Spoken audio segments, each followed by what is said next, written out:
बिस्मिल्लाहिर्रहमानिर्रहीम। Dear students, अस्सलाम वालेकुम। बिस्मिल्लाह फ़िज़िक्स यूट्यूब चैनल में आप सबको खुशामदीद। लेक्चर शुरू करने से पहले कल के जो कुछ पॉइंट्स मैंने आपसे डिस्कस किए थे उनको हम दोबारा जब डिस्कस करेंगे उनके रिज़ल्ट्स को। एक तो मैंने कहा था सीरीज़ कम्बिनेशन में कैपेसिटर्स की किस कैपेसिटर के अक्रॉस में पोटेंशियल डिफरेंस सबसे कम होगा। तो देखें Q is equal to C V होता है और C is equal to Q over V होगा और इसी तरह V is equal to Q over C। तो वोल्टेज और कैपेसिटेंस आपस में इन्वर्सली प्रोपोर्शनल हैं।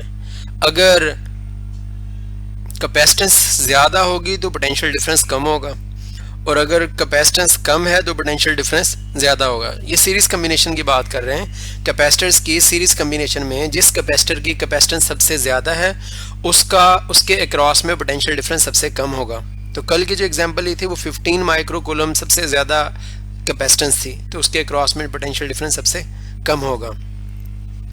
आज हम न्यूमेरिकल सॉल्व करेंगे। न्यूमेरिकल्स में पहला न्यूमेरिकल है, वो कह रहा है compare the magnitudes of electric and gravitational forces exerted on an object of mass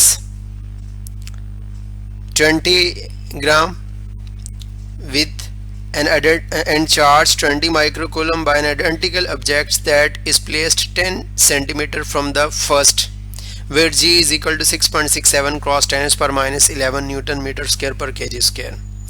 थोड़ा सा यहाँ पर कटिंग हो गया है। मैस 20 ग्राम नहीं दिया हुआ, 10 ग्राम दिया हुआ है। मैं क्वेश्चन दोबारा रिपीट करता हूँ। क्वेश्चन क्या कह रहा है कि दो आइडेंटिकल ऑब्जेक्ट्स हैं। आइडेंटिकल कहते हैं एक जैसे। इन दोनों का मैस जो है वो 10 ग्राम है और इन दोनों के ऊपर चार्ज 20 माइक्रोकूलम है। मैस मैटर पार्टिकल्स होने की वजह से एक दूसरे को अट्रैक्ट करेंगे by law of gravitation. Law of gravitation क्या कहता है कि कायनात का हर ऑब्जेक्ट दूसरे ऑब्जेक्ट को अट्रैक्ट करता है एक फोर्स से, जिसको ग्रेविटी की फोर्स कहते हैं, ग्रेविटेशन की फोर्स। और चार्ज पार्टिकल्स होने की वजह से ये दोनों एक दूसरे के ऊपर इलेक्ट्रोस्टैटिक फोर्स भी लगाएंगे, तो उस इलेक्ट्रोस्टैटिक फोर्स को भी हमें कैलकुलेट करना होगा। कंपैरिजन लेना है अब इलेक्ट्रिक और ग्रेविटेशनल फोर्सेस दोनों का। आपको याद होगा जब हमने चैप्टर में पढ़ा था इलेक्ट्रिक और ग्रेविटेशनल फोर्सेस, ये दोनों फोर्सेस इनके कंपैरिजन में पढ़ा था। इलेक्ट्रिक फोर्सेस स्ट्रांग होती हैं, ज़्यादा वैल्यू की होती हैं, और ग्रेविटेशनल फोर्सेस वीक होती हैं। अब कंपैरिजन कैसे लेंगे? तो कंपैरिजन का मैं एक एग्जांपल से आपको समझाऊंगा। फॉर एग्जांपल, आपके पास एक रबड़ है और उसकी लेंथ जो है वो 5 मीटर है, फर्ज कर लिया, और आप उसको एक्सटेंड करके उसको खींच के उसकी लेंथ बढ़ा देते हैं। कितनी कर देते हैं? आप उसको खींच के फर्ज करें 15 मीटर तक ले जाते हैं। अब आपने कंपैरिजन लेना कि कितने गुना ये बढ़ गई। तो आप 15 को ऊपर रखें, 5 से डिवाइड करें तो आपके पास आंसर 3 आएगा। इसका मतलब ये 15 5 का कितने टाइम्स है? 3 टाइम्स। तो समझ ये आई कि अगर हम कंपैरिजन लेना चाहते हैं तो कंपैरिजन लेने के लिए हम एक यानी बड़ी वैल्यू की फोर्स को ऊपर रखेंगे, छोटी वैल्यू से डिवाइड कर देंगे, ताकि हमें पता चल जाए कि बड़ी वैल्यू की फोर्स छोटी वैल्यू की फोर्स के कितने टाइम्स है। तो ये यहाँ पर करेंगे। इलेक्ट्रिक फोर्स को ऊपर रख के ग्रेविटेशनल फोर्स की वैल्यू से डिवाइड कर देंगे, जो आंसर आएगा हम कहेंगे ये इनका कंपैरिजन है, यानी इलेक्ट्रिक फोर्स ग्रेविटेशनल फोर्स से इतने गुना बड़ी है। तो देखते हैं डाटा में। उसने कहा आइडेंटिकल ऑब्जेक्ट्स हैं, हर एक का मैस 10 ग्राम है। टेक्स्ट बुक आपके पास होनी चाहिए। ग्राम को किलोग्राम में कन्वर्ट करने के लिए 1000 से डिवाइड किया तो ये हमारे पास 0.01 किलोग्राम आ गया। दोनों पार्टिकल्स के ऊपर चार्ज 20 माइक्रोकूलम है। माइक्रो की जगह पर हमने 10⁻⁶ लिखना है। इन दोनों के दरमियान डिस्टेंस जो है वो 10 सेंटीमीटर है। अब इसको 10 क्रॉस 10⁻⁻2 भी लिख सकते हैं, डिवाइडेड बाय 100 करके 0.1 भी लिख सकते हैं। दोनों तरह कर सकते हैं, आपकी मर्जी है। ग्रेविटेशनल कांस्टेंट की वैल्यू आपको वैसे ही पता है, 6.67 क्रॉस 10⁻11 न्यूटन मीटर स्क्वायर पर केजी स्क्वायर है। तो अब हमें फाइंड क्या करना है? के की वैल्यू भी आपको पता है इलेक्ट्रोस्टैटिक कांस्टेंट की 9 क्रॉस 10⁻9 न्यूटन मीटर स्क्वायर पर कूलम स्क्वायर है। हमें फाइंड करना है ratio between electric and gravitational forces. तो पहले इलेक्ट्रिक फोर्स को फाइंड करते हैं। इलेक्ट्रिक फोर्स का फॉर्मूला है 1/4 pi epsilon not Q1 Q2 over R square. अब हम इनकी वैल्यूज पुट करेंगे। 1/4/ε0 को हम k भी कहते हैं, तो इसकी वैल्यू है 9 क्रॉस 10⁻⁹। Q1 और Q2 दोनों आइडेंटिकल पार्टिकल हैं, चार्ज भी दोनों का सेम है। Q1 की जगह पर भी 20 क्रॉस 10⁻⁶ लिखा और Q2 की जगह पर भी यही वैल्यू लिखी। R हमने डिस्टेंस 10 सेंटीमीटर दिया हुआ था, सेंटीमीटर्स को हमने मीटर में कन्वर्ट किया तो 0.1 मीटर आया था, हम इसकी जगह पर 0.1 लिख देंगे, उसका स्क्वायर। अब इस सारे को कैलकुलेटर के जरिए से जब आप सॉल्व करेंगे, ऊपर वाले सारे मल्टीप्लाई करें तो ये 9 क्रॉस 400 क्रॉस 10⁻³ आ जाएगा। डिवीजन में आपके पास आ जाएगा 0.01। सॉल्व करें 360 न्यूटन, यानी इन दो ऑब्जेक्ट्स जिनका चार्ज 20 माइक्रोकूलम है, इनके दरमियान 360 न्यूटन की फोर्स लगती है अगर ये 10 सेंटीमीटर के फासले पे पड़े हों।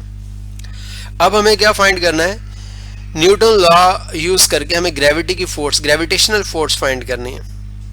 तो Fg बराबर आ जाएगा Gm1m2/r²। तो G की वैल्यू आपको पता है 6.67 क्रॉस 10⁻11 होती है, वो यहाँ पर हमने लिख दी। और M1 की वैल्यू ये उसने दी हुई है 10 ग्राम है, M2 की भी 10 ग्राम थी लेकिन हमने इसको kg में कन्वर्ट कर लिया था। M1 की जगह पर 0.01 लिखा, M2 की जगह पर भी 0.01 लिखा और R जो है वो 0.1 था मीटर्स के अंदर, इसका स्क्वायर ले लिया। इस सारे को कैलकुलेटर के जरिए से पहले ऊपर वाले सॉल्व किए, मल्टीप्लाई किए, फिर इसे डिवाइड किया तो हमारे पास आंसर आया 6.67 क्रॉस 10⁻13 न्यूटन, यानी ग्रेविटेशनल फोर्स की वैल्यू काफ़ी कम आई, -13 न्यूटन, बहुत कम वैल्यू है। अब हमने क्या किया, डिवाइड कर दिया। इलेक्ट्रिक फोर्स बड़ी थी, इसको ऊपर रखा और ग्रेविटेशनल फोर्स की वैल्यू से डिवाइड कर दिया। तो जब हमने डिवाइड किया तो हमारे पास आंसर आया, एक मिनट जी, तो हमने लिखा FE divided by FG। FE की जगह पर 360, इसकी वैल्यू हम निकाल चुके हैं, ऊपर लिखी हुई थी यहाँ पर, और FG की वैल्यू ये लिखी हुई है, वो हमने लिख दी। जब डिवाइड किया तो हमारे पास 53.9 क्रॉस 10⁻13 आ गया। पॉइंट को एक नंबर इधर मूव करवाया तो पावर पॉजिटिव में बढ़ गई। ये मैंने आपको बताया हुआ है कि पॉइंट को जिस तरह हम उर्दू या कुरान पाक पढ़ते हैं दाएं से बाएं साइड पे, वैसे मूव करवाएं तो पावर पॉजिटिव में बढ़ती है। तो एक नंबर मूव करवाया तो एक पावर बढ़ी, अगर 2 नंबर मूव करवाते तो यहाँ पर पावर प्लस में 2 बढ़ जाती। बहरहाल 5.39 क्रॉस 10⁻14 हो गया। अब 9 को जब राउंड ऑफ करेंगे तो 3 में एक इजाफा हो जाएगा, ये 4 बन जाएगा, तो 5.4 क्रॉस 10⁻14। ये कंपैरिजन है, ratio between two similar quantities has no unit, इसलिए इसका कोई यूनिट नहीं है। तो दूसरे लफ्जों में आप कह सकते हैं कि इलेक्ट्रिक फोर्स ग्रेविटेशनल फोर्स का कितने टाइम्स है, 5.4 क्रॉस 10⁻14। सेकेंड न्यूमेरिकल है स्टूडेंट्स, इसमें आप लोग यानी मुझे ये बताएंगे भी कि इस मेथड से, वेबकैम को भी हमने ऑन किया है, इस मेथड से ज़्यादा सही समझ आ रही है या पहले वाला मेथड ज़्यादा सही था। कोशिश तो बेहतर से बेहतर की है, लेकिन आप लोगों की राय जो है वो हमें ज़्यादा इसको इम्प्रूव करने में हेल्प करती है।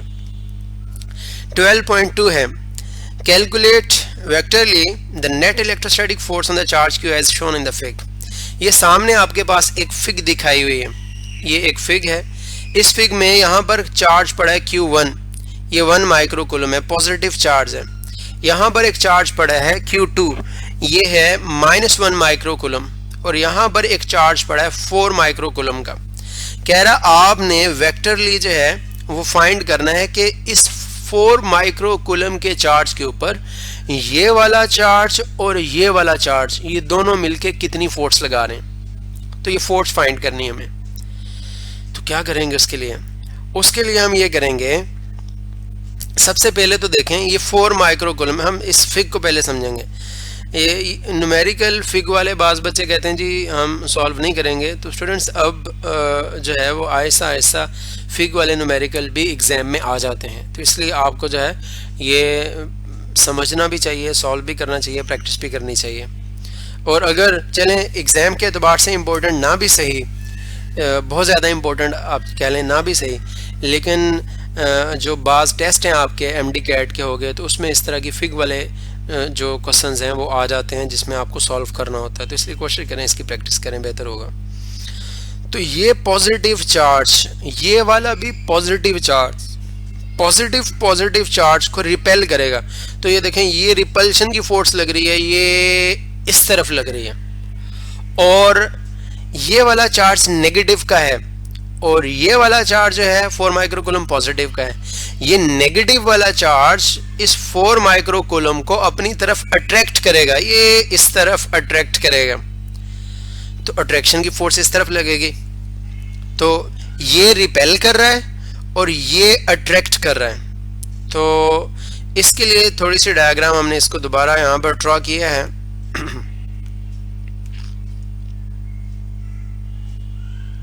हम दोबारा उसी पुरानी डायग्राम के ऊपर आएंगे, लेकिन पहले इधर देख लें। हमने ये जो फोर्स F1 थी, ये F1 फोर्स कौन लगा रहा है? ये 1 चार्ज लगा रहा है, किसके ऊपर? इस Q चार्ज के ऊपर लगा रहा है। रिपल्शन की फोर्स है, इस साइड पे ये एक्ट कर रही है। अब इस फोर्स की वैल्यू F1 है, हमने इसको रिजॉल्व किया। रेजोल्यूशन वेक्टर की आपने पढ़ी थी, मैं एक रेफरेंस देता हूं जो आपने पढ़ा था। ये फर्स्ट करें एक वेक्टर A है, उसकी मैग्नीट्यूड मैंने लिखी है। इसके दो कंपोनेंट हैं रेक्टेंगुलर, एक AX है, एक AY है। ये शोर जो हमारे नेबर्स से आ रहा है, तो ये साथ में चलता रहेगा। पाकिस्तान है, जिंदाबाद भी है। तो ये AX है, AX is equal to A cos थीटा। तो A वेक्टर का ये X कंपोनेंट है और A वेक्टर का ये Y कंपोनेंट है, A sin थीटा। तो मैंने इस F1 फोर्स को आप देख रहे होंगे, हमने यहाँ पर रिजॉल्व किया। एक इसका कंपोनेंट F1X बन गया, ये वाला, और ये ऊपर वाला बन गया F1Y। बिल्कुल इसी तरह जिस तरह ये A का AX था और ये AY था, इसी तरह F1 फोर्स का ये F1 कंपोनेंट F1X और ये वाला F1Y कंपोनेंट है। तो F1 फोर्स को रिजॉल्व कर लिया। अब उसके साथ हमने ये F2 फोर्स को रिजॉल्व किया। ये चार्ज Q2 जो है, इस Q चार्ज को अपनी तरफ अट्रैक्ट कर रहा है, ये इस डायरेक्शन में अट्रैक्ट कर रहा है, अट्रैक्शन की फोर्स इस डायरेक्शन में लग रही है। जब हमने इसको रिजॉल्व किया तो इसकी रेजोल्यूशन मैंने थोड़ा सा यहाँ पर ड्रॉ किया ऐसे। ये F2 ऐसे था, इसको जब रिजॉल्व किया तो रेजोल्यूशन के ऊपर हमारे पास इसके दो कंपोनेंट आए, एक F2X और दूसरा F2Y। F2X को हमने लिखा F2 cos थीटा और F2Y बराबर होगा F2 sin थीटा। ये इधर मैं यहाँ पर फिग में इसको दिखाता हूँ। ये देखें, इस F2 फोर्स के दो कंपोनेंट हैं, एक F2X ये इस तरफ और दूसरा F2Y डाउनवर्ड डायरेक्शन में, क्योंकि वेक्टर भी डाउनवर्ड डायरेक्शन में एक्ट कर रहा है। अच्छा, अब स्टूडेंट्स ये एंगल थीटा है तो ये भी थीटा होगा। वजह ये मैंने यहाँ पर एक डायग्राम से समझाने की कोशिश की है।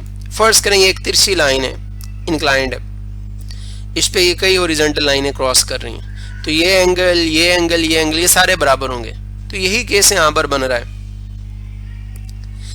ये देखें, ये इंक्लाइंड लाइन है, ये इंक्लाइंड लाइन तिरछी लाइन है। इस तिरछी लाइन को एक हॉरिजॉन्टल लाइन ऐसे इधर जो है वो टच कर रही है, क्रॉस कर रही है, एक हॉरिजॉन्टल लाइन इधर से ड्रॉ हुई है। तो जितना एंगल ये थीटा होगा उतना ही ये होगा। अब आप इसको अगर ऐसे करके ड्रॉ करके देखें, ये इस तरह ऊपर लेके जाके देखें, तो आपको ये एंगल जो है वो बिल्कुल सिमिलर नजर आएगा।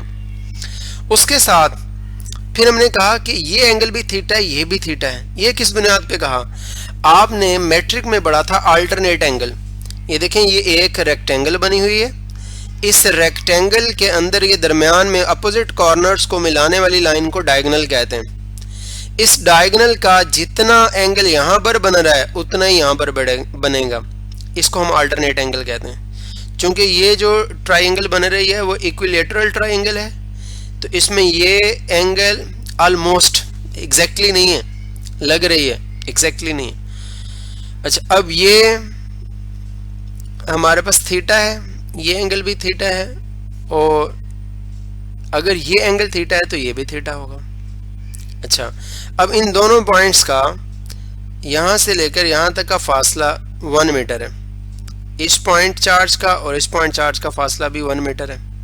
ये सेंटर से लेकर यहाँ तक का फासला 0.6 मीटर दिया हुआ है, और इधर से लेकर इधर तक का भी 0.6 मीटर दिया हुआ है। तो हमें नेट फोर्स फाइंड करनी जो इस चार्ज के ऊपर लग रही है। इस फोर्स को फाइंड करने के लिए हम क्या करेंगे? सबसे पहले तो देखेंगे कि ये वाला चार्ज इसके ऊपर कितनी फोर्स लगा रहा है, वो फाइंड करेंगे। फिर देखेंगे ये वाला चार्ज इसके ऊपर कितनी फोर्स लगा रहा, वो भी फाइंड करेंगे। तो यहाँ पर एक बात स्टूडेंट्स गौर से सुनेंगे, ये 1 माइक्रोकूलम का चार्ज है और ये 4 माइक्रोकूलम का चार्ज है, सिमिलर होने की वजह से रिपेल करेगा। अच्छा, ये भी 1 माइक्रोकूलम है, नेगेटिव है लेकिन है तो 1 माइक्रोकूलम। ये 1 माइक्रोकूलम का चार्ज है और ये 4 माइक्रोकूलम है। तो इनके दरमियान अट्रैक्शन की फोर्स है और इन दोनों के दरमियान रिपल्शन की फोर्स है, लेकिन मैग्नीट्यूड फोर्स की बराबर होगी। क्यों? क्योंकि 1 माइक्रोकूलम और 4 माइक्रोकूलम के दरमियान फोर्स जितनी होगी उतनी इस 1 माइक्रोकूलम और इस 4 माइक्रोकूलम के दरमियान फोर्स होगी। फर्क क्या होगा? फर्क सिर्फ ये होगा कि ये वाला इसको रिपेल करेगा और ये वाला चार्ज अट्रैक्ट करेगा, फोर्स की मैग्नीट्यूड सेम होगी। इसलिए मैं यहां पर ये कह सकता हूं आपको इस बुनियाद के ऊपर कि F1 फोर्स बराबर है F2 फोर्स के, दोनों की मैग्नीट्यूड बराबर है।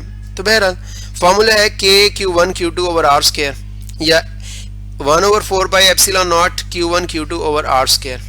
Q2 की जगह पर यहाँ पर Q आ जाएगा, Q1 हमारा तो ये Q1 ही है, Q2 की जगह पर हमारा कौन सा चार्ज है? Q है, तो हमने Q2 की जगह पर Q लिख दिया।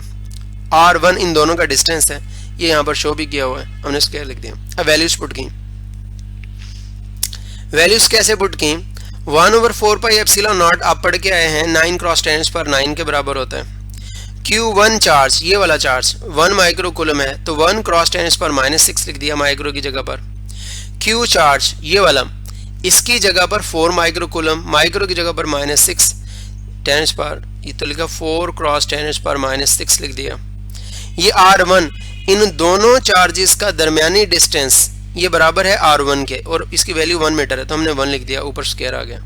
सारे को सॉल्व किया तो ये 36 × 10⁻3, या पॉइंट को अगर आप 3 दर्जे आगे मूव करवा लें तो आप इसको ऐसे लिख सकते हैं 0.036 क्रॉस ये 10⁻3 आ जाएगा, -3 और +3 0 हो जाएगा, 10 की पावर 0 1 होती है तो वो 0.036 से मल्टीप्लाई होकर ये 0.036 ही आ जाएगा। अच्छा, अब force exerted by Q2 on Q, ये वाला Q2 इस Q के ऊपर जो फोर्स एक्सर्ट कर रहा है वो भी उसकी वैल्यू भी इतनी ही आनी चाहिए। फार्मूला चेंज हो जाएगा, जस्ट यहाँ पर Q1 Q था, यहाँ पर आ जाएगा Q2 Q। देखें जरा, तो F2 = 1/4πε0 Q2 Q over R2 square। 1/4πε0 की वैल्यू 9 × 10⁻9, Q2 की वैल्यू 1 × 10⁻6 ये दी हुई है ये यहाँ पर, और Q की वैल्यू 4 माइक्रोकूलम थी, उसकी जगह पर 4 × 10⁻6। R2 फासला ये दिया हुआ है, R2 फासला, ये Q और Q2 का फासला ये है R2, इसकी वैल्यू 1 मीटर है तो वो यहाँ पर हमने लिख दी, R2 की जगह पर हमने 1 लिख दिया, 1 का स्क्वायर लिया, सारे को सॉल्व किया तो बिल्कुल वही वैल्यू आई 0.036 न्यूटन। फर्क क्या है? फर्क ये है जो पहली फोर्स है वो रिपल्शन की है, ये वाली फोर्स जो इस तरफ लग रही है रिपल्शन की लग रही है, और ये जो चार्ज इसको अट्रैक्ट कर रहा है यहाँ पर जो फोर्स लग रही है वो अट्रैक्शन की है, मैग्नीट्यूड बराबर है दोनों की। अच्छा, अब हमें ये एंगल फाइंड करना है। एंगल फाइंड करने के लिए हमने क्या किया है, देखें ये एंगल थीटा फाइंड करना है। क्यों फाइंड करना है? उसकी वजह ये कि हमें नेट फोर्स फाइंड करनी है। अब ये फोर्स इधर लग रही है, ये फोर्स इधर लग रही है, नेट इन दोनों के मिलने के की वजह से टोटल फोर्स इस चार्ज के ऊपर कितनी लग रही है वो फाइंड करनी है हमें। तो उसके लिए क्या करेंगे, चलें पहले मैं समझा ही देता हूँ आपको थोड़ा सा यहाँ डायग्राम से, फिर आगे उसको सॉल्व भी करते हैं। तो हम यहाँ पर रेजोल्यूशन कर चुके हैं, F1 का एक कंपोनेंट इधर एक्ट कर रहा है उसका नाम है F1x, और F2 फोर्स का एक कंपोनेंट इधर एक्ट कर रहा है उसका नाम है F2x। दोनों की डायरेक्शन सेम है तो हम इनको ऐड कर लेंगे, F1x + F2x। ये वो टोटल फोर्स है जो इस Q चार्ज के ऊपर किस एक्सिस के अलोंग एक्ट कर रही है, x एक्सिस के अलोंग। F1 फोर्स का एक कंपोनेंट ऊपर की तरफ एक्ट कर रहा है और F2 फोर्स का एक कंपोनेंट नीचे की तरफ एक्ट कर रहा है y एक्सिस के अलोंग। तो ये अपवर्ड है, ये डाउनवर्ड है, दोनों कंपोनेंट्स इक्वल और अपोजिट हैं, एक दूसरे को क्या कर देंगे, कैंसिल कर देंगे। तो इसका मतलब y एक्सिस के अलोंग कोई फोर्स नहीं लग रही, तो जो फोर्स लग रही है वो x एक्सिस के अलोंग ही लग रही। अब आप मुझसे क्वेश्चन करेंगे जी आपको कैसे पता चल गया F1y और F2y बराबर है? भी दोनों फोर्सेस की F1 फोर्स की वैल्यू जो हमने यहाँ पर कैलकुलेट की वो 0.036 है और F2 फोर्स की वैल्यू भी वही है। थीटा भी दोनों फोर्सेस का सेम है, ये वाला थीटा सेम है दोनों। तो इसलिए जितना y कंपोनेंट ये है उतना ही ये है, फर्क सिर्फ ये है मैग्नीट्यूड में तो बराबर है लेकिन डायरेक्शन में अपोजिट है, इसलिए F1y F2y को कैंसिल कर देगा। तो बचेंगे कौन से, सिर्फ x वाले कंपोनेंट बचेंगे जो ऐड होके हमें मिलेंगे। तो देखते हैं यहाँ पर थीटा फाइंड करने के लिए क्या करेंगे, ये ट्राइंगल है, इसको देख लें, कई ट्राइंगल्स हैं, हम एक को फर्ज कर लेते हैं। यहाँ पर इस ट्राइंगल की सारी साइडें आपके पास गिवन है। ये 90 डिग्रीज का एंगल है, ये देखें ये 90 डिग्रीज का एंगल है। 90 डिग्रीज के सामने वाली साइड को हाइपोटेनियस कहते हैं, ये साइड हाइपोटेनियस है। हाइपोटेनियस साइड से जिस साइड का एंगल बनता है उस साइड को बेस कहते हैं, तो ये साइड बेस है और ये तीसरी साइड परपेंडिकुलर है। तो परपेंडिकुलर ओवर हाइपोटेनियस ये बराबर होता है tan थीटा के। तो ये हमने किया, देखें जरा एंगल के लिए हमने लिखा tan थीटा बराबर है परपेंडिकुलर ओवर बेस। मैंने हाइपोटेनियस तो नहीं बोल दिया पहले, सॉरी, मे बी मैंने मुझे नहीं याद कि मैंने क्या बोला है, परपेंडिकुलर ओवर बेस ये बराबर होता है tan थीटा के। अच्छा, अगर परपेंडिकुलर ओवर हाइपोटेनियस लेते तब भी एंगल फाइंड कर सकते हैं। उससे कैसे फाइंड करेंगे, उससे होगा परपेंडिकुलर ओवर हाइपोटेनियस से हमारे पास साइन थीटा आ जाएगा। थीटा इधर रहने देंगे, साइन को दूसरी तरफ ले जाकर इन्वर्स कर लेंगे, उससे भी सेम एंगल आएगा। आप बेस ओवर हाइपोटेनियस से भी एंगल फाइंड कर सकते हैं, उससे कॉस थीटा आएगा, थीटा इधर रहने दें, कॉस इन्वर्स कर दें, कॉस इन्वर्स 0.6 डिवाइडेड बाय 1, तो आपके पास सेम आंसर आएगा। तो बहरहाल हम अमूमन tan थीटा को इस्तेमाल करते हैं। ये दो रेक्टेंगुलर कंपोनेंट्स हमारे पास गिवन है, तो ये दो साइड्स हमारे पास यहाँ पर गिवन है। इन दो साइड्स को यूज़ करते हुए जो है वो हम थीटा को फाइंड करेंगे। तो ये हमारा परपेंडिकुलर है 0.8 और ये हमारा बेस है 0.6। तो हमने लिखा perpendicular over base 0.8 divided by 0.6। तो आंसर क्या आया, 0.8 को 0.6 से डिवाइड किया तो 1.33 आया। tan को उठाकर इधर ले आया, इन्वर्स हो गया, tan इन्वर्स 1.33, तो ये 53 डिग्री आ गया। उसके बाद स्टूडेंट्स मैंने अभी आपको बताया कि दोनों x कंपोनेंट, यहाँ पर भी मैंने शो किया, f1x और f2x इन दोनों की डायरेक्शन सेम है तो इसलिए ऐड हो जाएंगे। तो हमने यहाँ पर लिखा टोटल x कंपोनेंट जो है दोनों फोर्सेस का वो बराबर होगा f1x plus f2x। Resultant force का x कंपोनेंट बराबर होगा f1x प्लस f2x। f1x की जगह पर f1 cos थीटा लिखा, f2x की जगह पर f2 cos थीटा लिखा। किस बुनियाद पर, आपको याद होगा कि हमने पढ़ा था किसी भी वेक्टर का x component ax a cos theta होता है अमूमन, bx b cos theta, cx c cos theta, dx d cos theta. इसी तरह f1x f1 cos theta, f2x f2 cos theta. यहाँ पर थीटा 1 और थीटा क्यों नहीं लिखा, थीटा 2 क्यों नहीं लिखा, उसकी वजह यह है कि थीटा 1 और थीटा 2 दोनों की वैल्यू सेम है, वो हम पहले डिस्कस कर चुके हैं। तो ये f cos थीटा कितने f cos थीटा बन गया, 2f cos थीटा। अब f की वैल्यू हम फाइंड कर चुके हैं, क्यों f की वैल्यू क्या है, देखें दोनों फोर्सेस हैं उनकी मैग्नीट्यूड सेम है, तो इसलिए हम यहाँ पर कह सकते हैं f1 की जगह पर भी और f2 की जगह पर हम f लिख सकते हैं। ये देखिए हमने यहाँ पे शो किया f1 is equal to f2 is equal to f, value कितनी आई थी 0.036 न्यूटन, तो इसलिए हमने f1 और f2 इन दोनों की जगह पर f लिख दिया कि सेम वैल्यू है। तो ये 2f cos थीटा आ गया, f की वैल्यू हमने लिख दी 0.036 और थीटा की वैल्यू हम ऊपर फाइंड करके आए हैं 53। इस सारे को सॉल्व किया तो हमारे पास आया 0.0432 न्यूटन। ये x कंपोनेंट आ गया फोर्स का। y कंपोनेंट मैं पहले बता चुका हूँ, दोनों y कंपोनेंट्स एक दूसरे को क्या कर देते हैं, कैंसिल कर देते हैं। तो देखिए देखें f1y पॉजिटिव का लिखा क्योंकि अपवर्ड फोर्सेस को अमूमन पॉजिटिव लिखते हैं, f2y को हमने नेगेटिव इसलिए लिखा क्योंकि डाउनवर्ड फोर्सेस को नेगेटिव लिखते हैं। प्लस इंटू माइनस तो माइनस हो जाएगा, यहाँ पर माइनस आ गया। अब यहाँ पर f1y a साइन थीटा होता है, by b साइन थीटा, तो f1y f1 साइन थीटा और f2y f2 साइन थीटा। अब f1 साइन थीटा और f2 साइन थीटा, फिर उसके बाद हमने कहा f1 और f2 दोनों की वैल्यू सेम है, उसको f लिख दिया, इसकी जगह पर भी f, इधर भी f sine theta minus f sine theta cut जाएंगे, हमारे पास 0 आ जाएगा। तो y कंपोनेंट हमारे पास कितना आ गया, 0 आ गया। उसके बाद अब हमारे पास एक वेक्टर का x कंपोनेंट भी आ गया, एक वेक्टर का y कंपोनेंट भी आ गया, तो क्या हम उसकी मैग्नीट्यूड फाइंड कर सकते हैं? तो बिल्कुल कर सकते हैं। मैग्नीट्यूड का फॉर्मूला हम पढ़ के आए हैं, वो बराबर होता है स्क्वायर रूट के अंदर f is equal to x component का स्क्वायर प्लस y कंपोनेंट का स्क्वायर, प्लेन कोऑर्डिनेट सिस्टम में। fx की वैल्यू थी 0.0432, वो लिख दी। fy 0 था, वो वैल्यू लिख दी। अब इसको सॉल्व किया, ये तो 0 का स्क्वायर 0 ही रह जाएगा, अगले स्टेप में लिखेंगे नहीं। ये वाला स्क्वायर इस स्क्वायर रूट से कट गया तो हमारे पास 0.0432 न्यूटन ही आ गया, यानी जो नेट फोर्स, जो फोर्स लग रही है टोटल, उसकी वैल्यू ये है।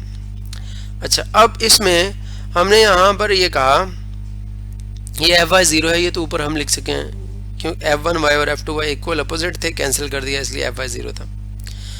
अब आपने एक वेक्टर को इस तरह लिखना सीखा था कि एक वेक्टर बराबर होता है उसका x component axi plus ayj। अगर कोई वेक्टर f होगा तो उसको लिखेंगे fxi प्लस fyj। तो हमने लिखा fx की जगह पर उसकी वैल्यू, ये हम ऊपर लिख चुके हैं, fx की वैल्यू ये इधर, fx की वैल्यू क्या है 0.0432, तो वो हमने लिख दी यहाँ पर इस जगह पर 0.0432, और आई यूनिट वेक्टर वैसे ही। fy की वैल्यू 0 है, ये हमने लिखी हुई है, तो हम यहाँ पर 0 लिख देंगे, साथ में j आ जाएगा, 0 इंटू जे 0 ही रह जाएगा। तो सिर्फ क्या बच गया 0.0432 आई और साथ में ये न्यूटन, तो ये हमने लिख दिया 0.043 I unit vector into Newton, ये फोर्स आ गई। अब एक वेक्टर को बताने के लिए उसकी दो चीज़ें बतानी होती हैं, क्या गया, एक उसकी मैग्नीट्यूड, दूसरी उसकी डायरेक्शन।